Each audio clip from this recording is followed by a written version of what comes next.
Ma femme a souri d'un air suffisant, les hommes font la queue pour moi. Ne l'oublie pas, j'ai répondu, oh, je sais. Mathieu, Lucas, Christophe.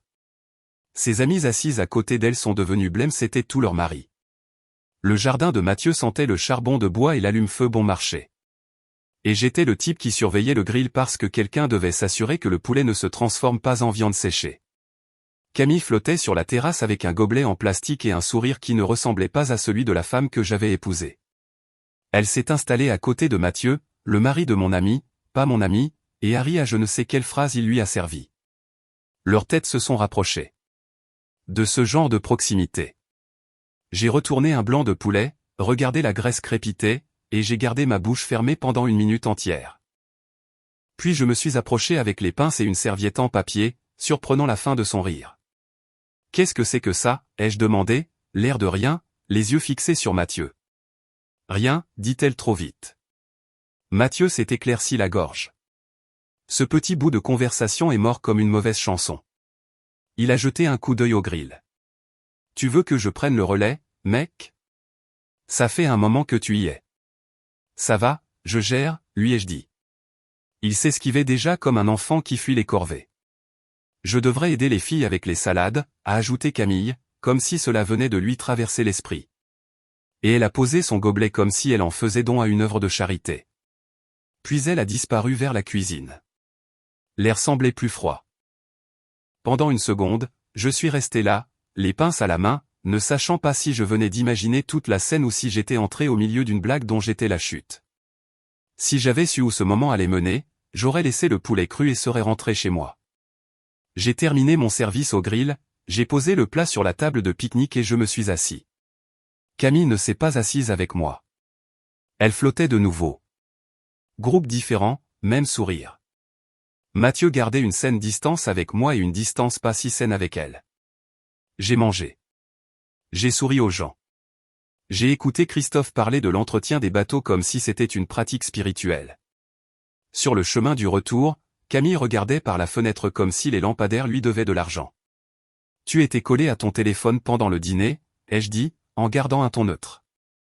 Elle ne m'a pas regardé. Conversation de travail.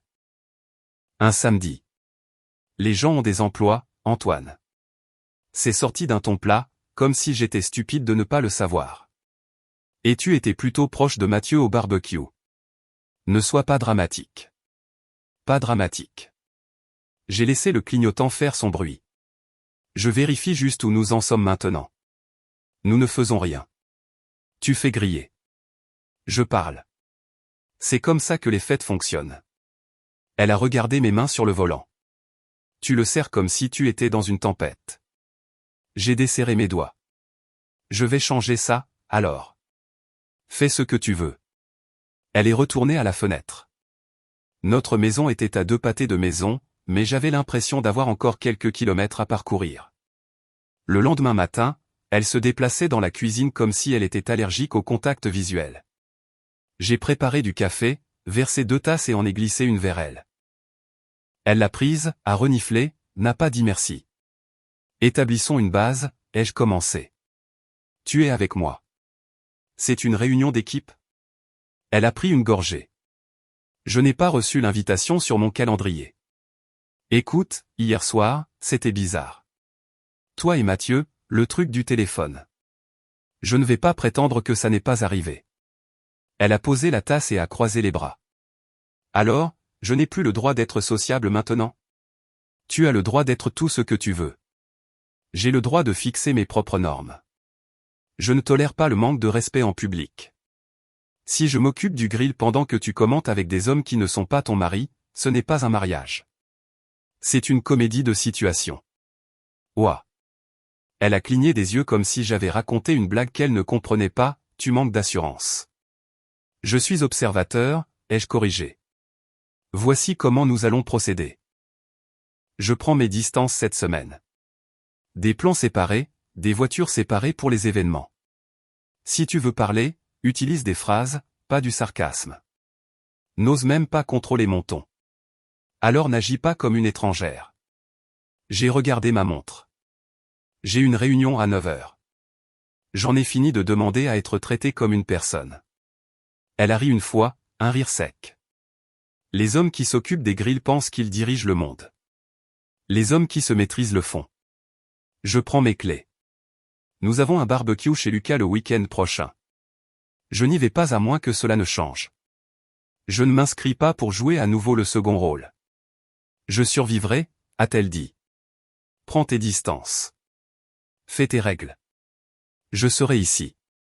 Sans m'en soucier. Parfait. Alors ça ne te dérangera pas que je revoie le budget. Ce qui est à moi est à moi.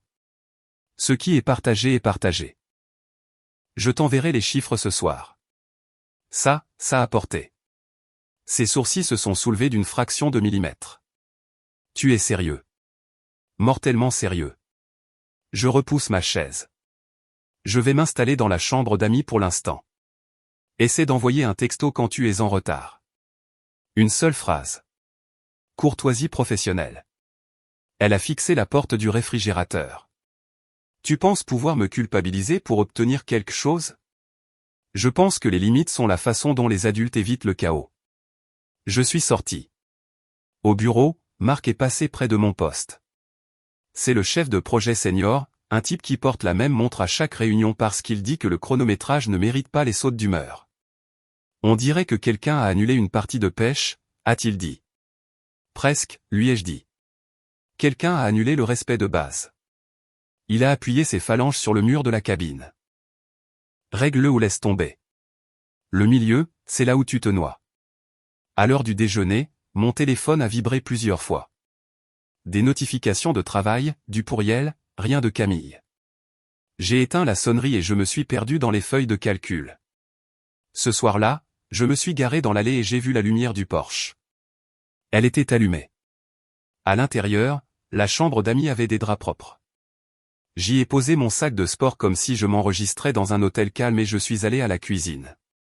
Camille faisait défiler son téléphone sur l'îlot. Le budget est sur l'ordinateur portable, ai-je dit. J'ai divisé les factures récurrentes. Tes piles d'abonnements sont sur ta carte. Compte joint pour le crédit immobilier, les charges, les courses, rien d'autre. Le paiement de mon pick-up reste de mon côté. Elle n'a pas levé les yeux. Tu rends ça transactionnel. Ça l'était déjà. Je ne fais qu'étiqueter les tiroirs. Et si je ne suis pas d'accord? Alors n'utilise pas la carte jointe. Facile. Elle a posé le téléphone et a finalement croisé mon regard. Tu aggraves les choses.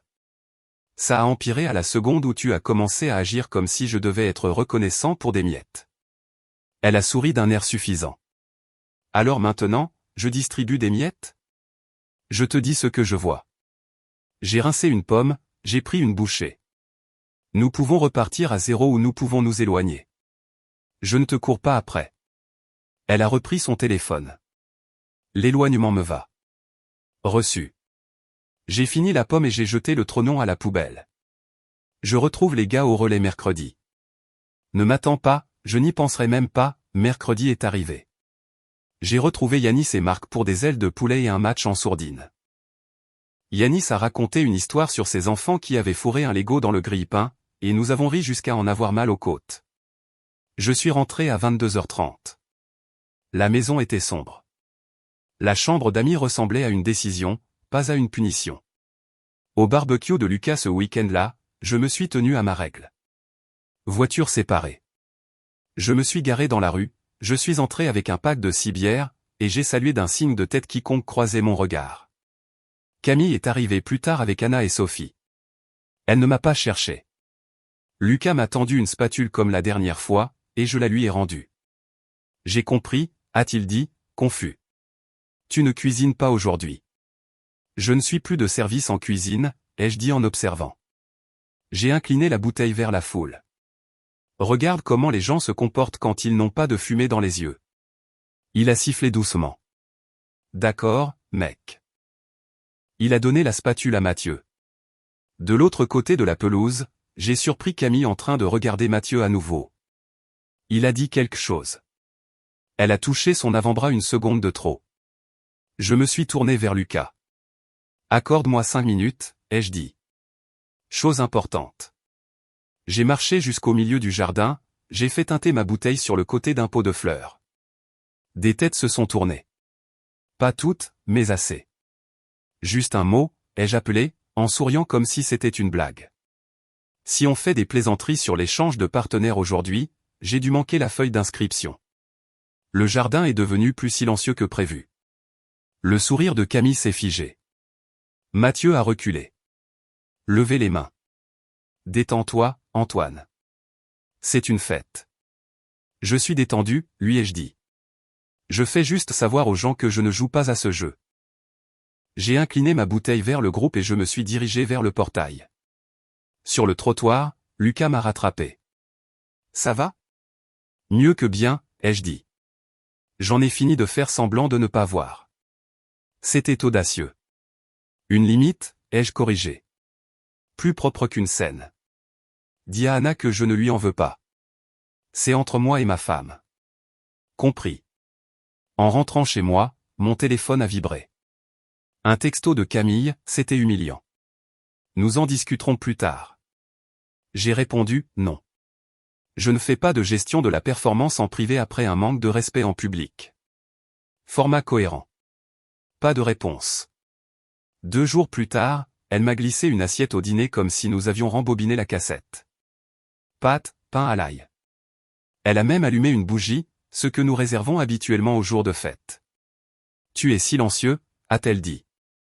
Je travaille, ai-je dit. Ça me garde silencieux. Elle enroulait des pâtes, me regardait. Je suis désolé pour l'autre soir. Je n'ai pas réfléchi. Mathieu est un idiot. Je ne devrais pas rire à des blagues stupides. Je me fiche qu'il soit drôle. Ce qui m'importe, c'est que tu fasses de moi un spectateur. J'ai pris une bouchée et j'ai posé ma fourchette. Merci pour le dîner. Elle s'est penchée et a touché mon poignet. Pouvons-nous faire une trêve? Je ne veux pas de cette guerre froide. Une trêve implique que nous sommes dans des équipes. Je ne suis pas ton adversaire. J'ai retiré mon poignet doucement. Je suis ton mari jusqu'à ce que je ne le sois plus. Ne teste pas ça. J'essaie, a-t-elle dit. C'est bien. Continue d'essayer. Pour le reste de la semaine, elle était presque normale. Moins de téléphone à table. Quelques textos doux en milieu de journée. Comment se passe ta journée? Besoin de quelque chose du magasin. De petites choses. J'ai répondu poliment et je suis resté dans la chambre d'amis. Elle a plané près de la porte un soir, appuyée contre le cadre. Tu reviens dans notre lit, a-t-elle demandé. Pas encore. Tu me punis? Je me protège. J'ai gardé un ton neutre. Arrivons au calme avant de passer au confortable. Permettez-moi de faire une petite pause dans l'histoire. Si vous écoutez toujours, s'il vous plaît, cliquez sur le bouton j'aime de cette vidéo. Ça aide vraiment YouTube à montrer cette histoire à plus de gens. Merci beaucoup pour votre soutien. Maintenant, revenons à l'histoire. Elle a levé les yeux au ciel. Tu adores les leçons de morale. J'adore la clarté. Vendredi, j'ai travaillé tard. Quand je suis rentré, la lumière du porche était éteinte. Minuit. Sa voiture n'était pas dans l'allée. J'ai déverrouillé la porte, posé mon sac et je suis resté dans le silence. Elle est rentrée à 1h30, talons claquants, les yeux brillants comme si elle avait fixé des néons. Travail, a-t-elle dit avant que je ne demande. À 1h du matin. Dîner avec un client. Qui est le client? Pourquoi as-tu besoin d'un nom? Elle a laissé tomber son sac à main sur la chaise. Tu n'es pas mon patron. Je suis la personne qui paie le crédit immobilier avec toi. J'ai besoin de savoir si tu es en sécurité. Je suis une adulte. Je peux être en sécurité toute seule. Elle est passée à côté de moi.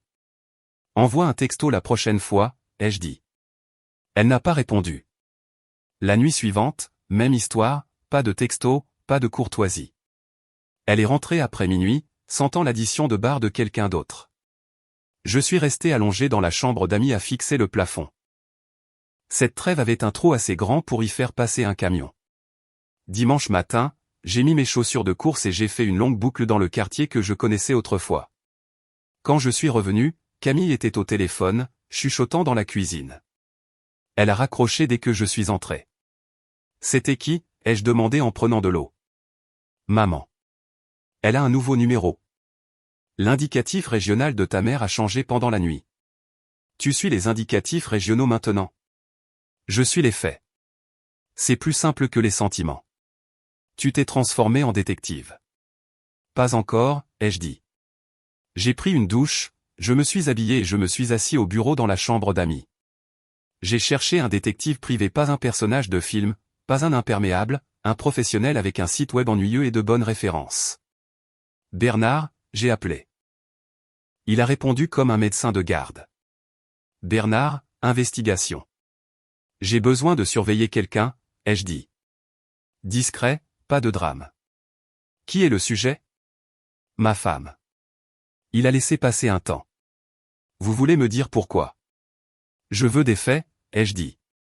Je ne suis pas intéressé par les rumeurs ou les interprétations. Vous avez une chronologie? Des nuits. Tard. Elle dit que c'est le travail. Je ne crois pas que ce soit des feuilles de calcul. Il a ri doucement. Compris. Nous ferons ça proprement.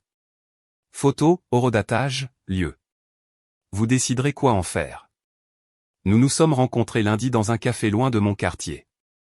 Il avait la quarantaine, veste simple, chaussures pratiques.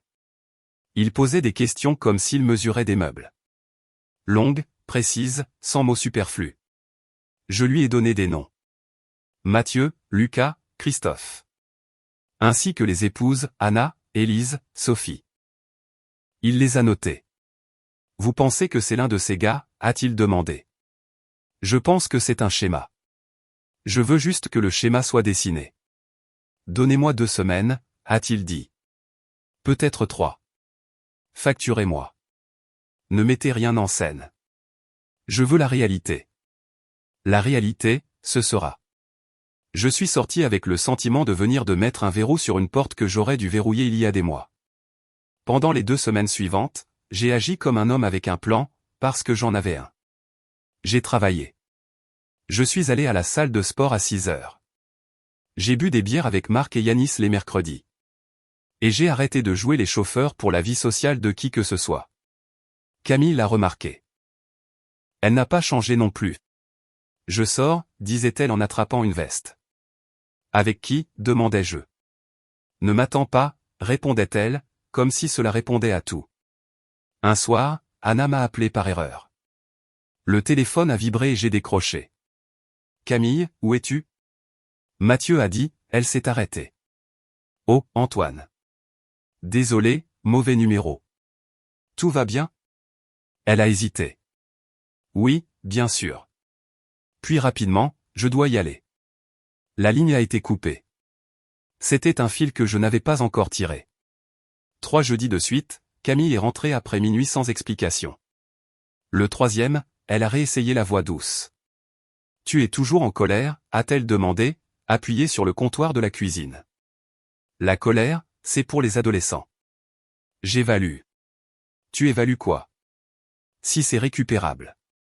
Elle a ri, mais il n'y avait aucune joie dedans. J'adore comment tu parles comme à une réunion de conseil d'administration. La clarté est efficace. Tu es ennuyeux, a-t-elle dit, puis a souri comme si c'était une jolie taquinerie. Je suis stable, ai-je corrigé. La stabilité paie pour cette maison. Ta maison, tes règles. Compris. Elle est passée à côté de moi, et j'ai secoué la tête. 2 jours plus tard, Bernard m'a envoyé un texto. Nous devons nous voir. Nous avons fixé rendez-vous pour lundi midi. Il a fait glisser un dossier sur la table. Manie ordinaire, pas de drame. À l'intérieur, il y avait des photos et un rapport. Horodatage, lieu, plaque d'immatriculation, une chaîne de nuits enfilée comme un registre. Quand elle a dit qu'elle était avec Anna, a-t-il dit en tapotant une ligne, elle était au bar à vin de la Presqu'île avec Mathieu. Des banquettes proches. Des mains. Vous le voyez? Je l'ai vu. Ses doigts entrelacés avec les siens sur la table. Son visage tourné vers lui, amusé. D'où? 2 nuits plus tard, un endroit différent, un homme différent. Lucas. Main sur son dos, s'attardant. La semaine d'après, avec Christophe, même routine. Elle tournait entre les maris de ses propres amis comme une invitation de calendrier qu'aucun d'eux n'admettrait exister. Pas de chambre d'hôtel, pas de signaux d'alarme que vous pourriez présenter au tribunal, mais assez. Assez pour que le respect quitte le bâtiment. Les photos sont claires, ai-je dit. Plus qu'assez, a dit Bernard. Vous voulez que je continue? Non. J'ai fermé le dossier. C'est le schéma. Je n'ai pas besoin d'un 4e tour. Il a hoché la tête. Quelle est votre prochaine étape? La précision, ai-je dit. Merci. J'ai conduit jusqu'à un parking et je me suis assis avec le dossier. Mes mains étaient stables. Ma tête était calme. J'ai appelé Thomas, un ami de confiance qui savait comment guider les gens à travers les fins. Il a répondu comme s'il s'y attendait. Qu'est-ce qui s'est passé? J'ai les données, ai-je dit. Pas des suppositions. Des heures, des lieux, des mains sur la table. Littéralement. Envoie-moi tout, a-t-il dit. Tout. Je te dirai quoi collecter ensuite. Reste discret pour l'instant. Pas de grands gestes. J'ai besoin d'une conclusion le jour même, ai-je dit. Tu l'auras, a-t-il répondu. Ne la confronte pas avant d'être réellement prêt à agir. Les gens déforment la vérité. Reste froid. Je suis polaire, ai-je dit. J'ai quitté le travail plus tôt. Je voulais que Camille soit à la maison. Je voulais un tir net. En arrivant dans l'allée, j'ai vu le SUV d'Anna, la berline d'Élise, la citadine de Sophie. L'univers m'avait épargné la peine de planifier. À l'intérieur, des voix. Des rires, le genre que font les femmes quand elles essaient de paraître légères. Je suis entré dans le salon. Camille a levé les yeux, surprise, puis a souri d'un air suffisant. Regardez qui est à la maison avant le dîner, a-t-elle dit. Quelle chance, ai-je dit. Tu es là. J'avais peur de te manquer. Un jour, tu pourrais, a-t-elle rétorqué. J'ai une file d'hommes prêts à me prendre. N'oublie pas, j'ai souri comme si je venais d'entendre le bulletin météo. Mathieu, Lucas, Christophe. J'ai laissé les noms flotter dans l'air. La température dans la pièce a chuté. Camille s'est figée. La bouche d'Anna s'est ouverte. Élise est devenue blême. Sophie a retenu sa respiration pendant une seconde. Qu'est-ce que tu as dit, a demandé Élise, la voix mince. Pourquoi le nom de mon mari est-il dans ta bouche? Parce que ma femme a mis ses mains sur lui, ai-je répondu. J'ai posé le dossier sur la table basse et je l'ai ouvert. S'il vous plaît, jetez un œil. Horodatage inclus. Vous reconnaîtrez vos hommes. Antoine, a murmuré Camille. Ne fais pas ça, ai-je dit, et j'ai fait glisser les photos sur la table. Elles se sont rassemblées comme des touristes autour d'une carte, puis ont reculé comme si la carte était en feu. Anna a plaqué une main sur ses lèvres. Est-ce que c'est réel? Les photos de Bernard étaient nettes. Le bar à vin de la Presqu'île, la banquette au bistrot près de la Saône, la terrasse du centre-ville. Mains liées. Rire. Tête penchée l'une vers l'autre comme si les secrets étaient le dessert. Camille, a murmuré Sophie, qu'est-ce que c'est? Elle n'a pas répondu. Sa bouche s'est ouverte, s'est fermée. Aucun mot n'est sorti. Anna l'a regardé, puis m'a regardé. Tu savais, a-t-elle dit à Camille. Tu savais ce que tu faisais, et tu t'es assise dans ma cuisine. Tu m'as souri. Dis quelque chose, a dit Élise, la voix montant. Dis n'importe quoi. Camille a pressé ses paumes l'une contre l'autre comme si elle pouvait prier pour s'en sortir. Ce n'est pas ce que ça a l'air d'être. À quoi ça ressemble? Ai-je demandé. Parce que pour moi, ça ressemble à une tournée des maris des autres. Ai-je mal interprété? Anna a montré une photo. C'est la chemise de Mathieu. Il la portait à notre anniversaire l'année dernière. Elle a dégluti. Comment as-tu pu? Élise a commencé à pleurer, puis s'est arrêtée avec une inspiration brusque. Nous te faisions confiance. Nous vous faisions confiance à tous les deux. Ne me mêlez pas à son calendrier, ai-je dit. J'ai fixé mes limites. J'ai recueilli des faits.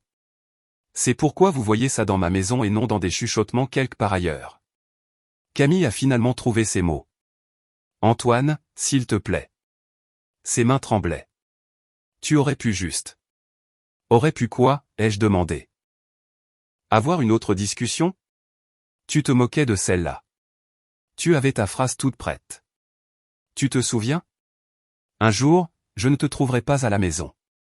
Ses yeux se sont embués. Tu es cruelle.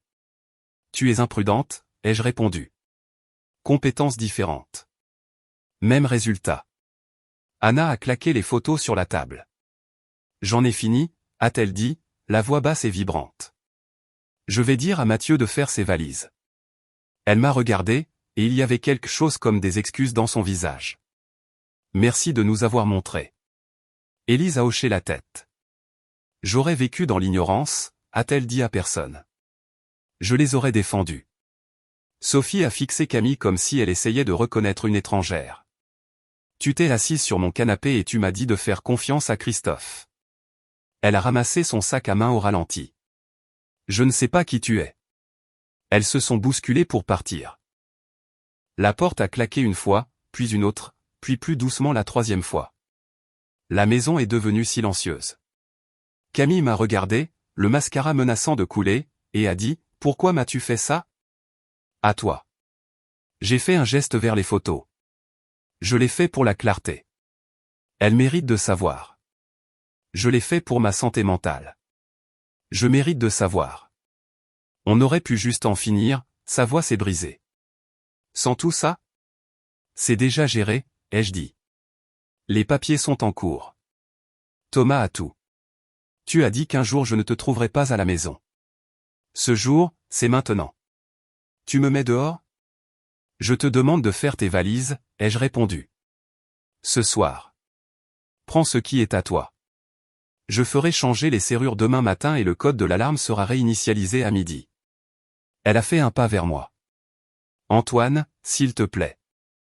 Je suis désolé. Je me suis perdu.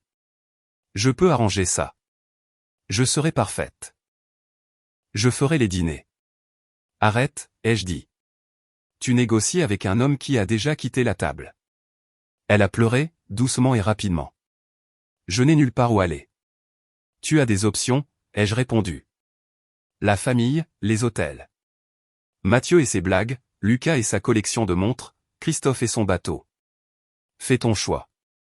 Elle a tressailli comme si les noms étaient des pierres. Ils ne voudront pas, je sais ce qu'ils feront, ai-je dit. C'est tout l'intérêt. Elle a fixé le sol pendant un long moment. Quand elle a levé les yeux, il y avait quelque chose comme de l'acceptation qui tirait les coins de sa bouche vers le bas. Je vais faire mes valises, a-t-elle murmuré. Bien. Elle est allée dans la chambre. J'ai appelé Thomas. C'est fait, lui ai-je dit. Tu vas bien? Je ne suis pas ravi. Je suis serein. Tu sais où signer. J'enverrai le reste. Reste calme. Restez calme, c'est ce que je fais, ai-je dit. Camille est revenue avec une valise et quelques sacs en toile.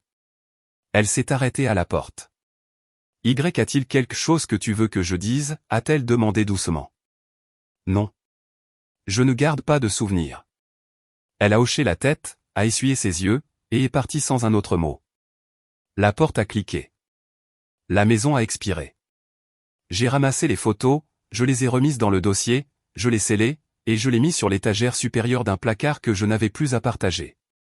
Puis j'ai nettoyé la table basse comme si j'effaçais un tableau noir. Le lendemain matin, j'ai changé les serrures. Midi, le code de l'alarme. Au dîner, la chambre d'amis ressemblait de nouveau à une chambre, pas à un bunker. Marc a appelé. Comment ça s'est passé, a-t-il demandé. Selon le programme, ai-je dit. Tu as besoin d'un canapé. J'ai besoin d'ailes de poulet. On peut faire ça. Nous avons mangé des ailes de poulet et regardé un match en sourdine parce que certaines habitudes sont bonnes.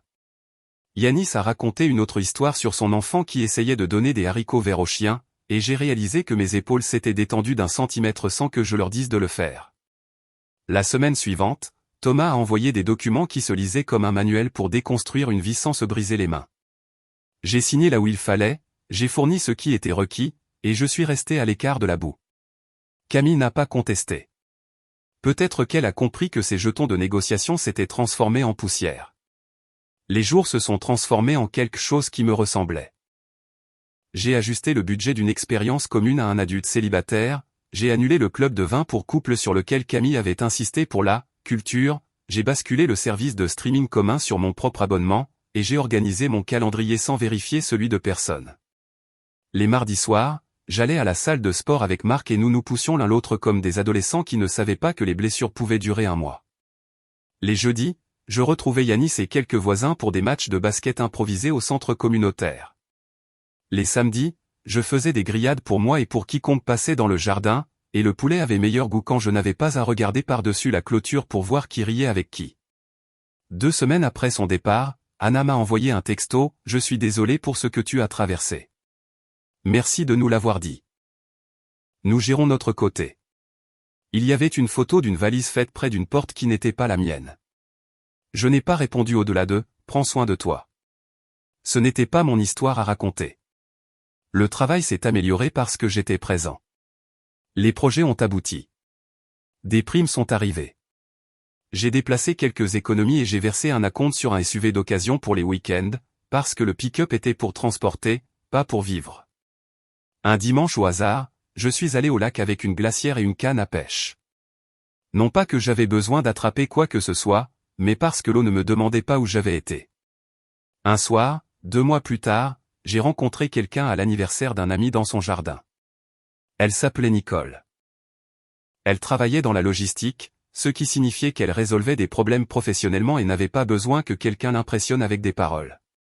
Nous n'avons pas précipité les choses. Nous sommes allés prendre un café, puis dîner, puis nous nous sommes promenés dans le petit centre-ville où les commerçants gardent des ardoises dehors avec les spéciaux du jour.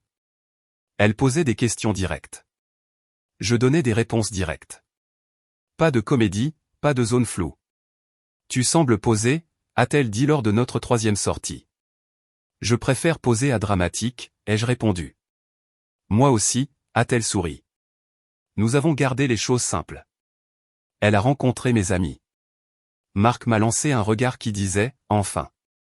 Yanis nous a invités à l'anniversaire de sa fille et Nicole s'est agenouillée pour aider la petite à assembler un jouet sans demander qui avait les instructions.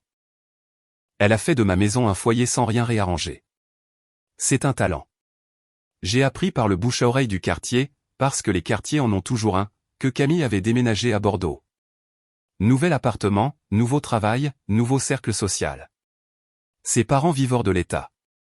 Elle y est allée pour un court moment, puis a essayé de redémarrer quelque part avec moins de visages familiers. Personne ne m'a dit si Mathieu, Lucas ou Christophe l'avaient suivi. L'univers avait déjà répondu à cette question assez fort dans mon salon. Un après-midi, je chargeais les courses dans le SUV quand j'ai vu Bernard près des portes automatiques, achetant un café à un kiosque. Il m'a repéré, a hoché la tête une fois. « Comment ça va » a-t-il demandé. « Mieux que bien » ai-je dit. « Vous avez été minutieux. C'est le travail. J'espère ne plus avoir besoin de vous. » Il a levé sa tasse. Les gens qui disent ça n'appellent pas 2 fois. J'ai ri. Juste. De retour à la maison, j'ai rangé les courses et j'ai allumé le grill. La flamme est montée, stable et obéissante. Nicole est entrée dans le jardin avec un bol de salade piémontaise qu'elle avait préparé comme quelqu'un qui lit le dos de la bouteille de vinaigre. Elle l'a posée sur la table et s'est appuyée sur la balustrade. « Ça va » a-t-elle demandé. « Ça va. » Elle a regardé vers la rue. « J'aime bien ce quartier. C'est plus calme quand on choisit qui entre, ai-je dit. » Elle a hoché la tête, et nous avons mangé à la petite table que j'avais remise à neuf à partir des meubles de Porsche Camelot que Camille insistait pour qualifier amusants. Le ciel a pris la couleur d'une ardoise propre. Mon voisin, le vieux monsieur Durand, a fait un signe de la main depuis son allée. « Tu as enfin réussi le poulet » a-t-il crié. Ça a pris du temps, ai-je répondu, et Nicole a souri. Plus tard, quand la cuisine était propre et la maison silencieuse de la bonne manière, mon téléphone a vibré, un numéro que je ne reconnaissais pas. Le message était court. Je suis désolé. J'espère que tu es heureux. Pas de nom, mais je n'en avais pas besoin. J'ai retourné l'écran et je l'ai laissé face contre le comptoir. Nicole a vu mon expression et a demandé, « Tout va bien ?» « Tout va bien » ai-je dit. Je suis exactement là où je veux être. Elle a pris ma main, un geste simple et anodin qui me faisait plus de bien que n'importe quel discours. J'ai pensé à cette nuit dans le jardin de Mathieu et à la façon dont un rire peut vous dire tout ce que vous avez besoin de savoir. J'ai pensé au dossier dans le salon et au son des portes quand elles se sont fermées pour la dernière fois. Je n'ai pas répondu au message. Je n'en avais pas besoin. L'histoire avait une fin nette, le genre sans suite. J'avais déjà dit la dernière phrase. Cette phrase, si ce n'était pas clair, était simple. Il est temps pour toi de partir.